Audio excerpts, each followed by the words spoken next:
guys, what's up? It's me again. So for today's video na guys, kay mag-unboxing ta aning card nga akong gi-order through online. So kuan ni siya kaning Maya nga card guys, since na ako'y Maya, na ako'y cash in, cash out sa Maya, and then dili pwede jud og wala tay card guys, kay naay time nga na ay mag-cash out sa Maya nga dinagko na kantidad. Although panagsara na ay mag-cash in o cash out sa Maya, pero dili na to kalikayan na adjoy time nga na adjoy mag-cash out og dinagko, and then bihira lang ang magpa-cash in sa Maya, kay kadalasan GCash ba gyud ang ginagamit karon no. Mao nang dapat naapod tay ka ng card sa Maya. Mao nang nag-order ko sa kuan sa iharag gyapon app, sa Maya app lang gyapon, through online gyapon na siya. And then pila gyud akong nabayad ani oy, basta marag 250 ata na siya dala sa shipping fee. So mo nang nag-order dayon ko, kay pag naay mag-cash out og dinagko, din wala na tay cash magamit para sa GCash, so maka-withdraw ta dali-dali sa machine.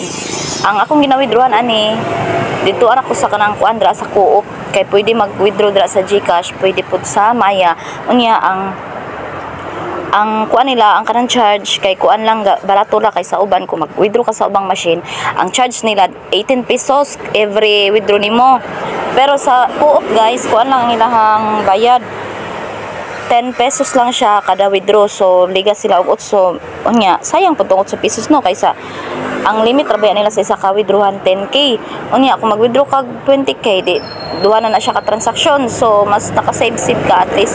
So kung asa ta maka-save dito man gyud ta, di ba? Mura ra gud sa mamalit kung asa sila maka-save, dito ra pud sila pod magbalik-balik og palit kung asa tong mas barato no, di ba? Unya ako pa nang giabrihan diha, ako din nang gibasa-basa unsay mga policy kay syempre ato pa man na siyang ikuan, i-activate ba kumbaga ang ato ang kuan card, kay ang pinato na i-set up i-set up pa man nato na ato ang pin, kay para pagpansak nato sa machine, ituplok man jud nato natong pin dito no, lisod pod. Ingana na siya guys. So very easy lang pud kayo, very easy lang gyud, dali ra kayo, kay murag mo adto ra pud ka na dito sa kanang app sa Maya ata, and then i-enter nimo dito sa imong ikuan nga pin nimo, pin code. Dapat ang imong i-enter nga pin code kanang dali ra kay nimo memorize ha.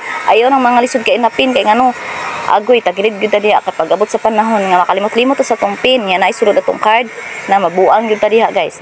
Kay naatoy ka sa ako sa GCash nako na kanang sobrang ilis-ilis ako sa pin ba, nakalimot ko sa pin.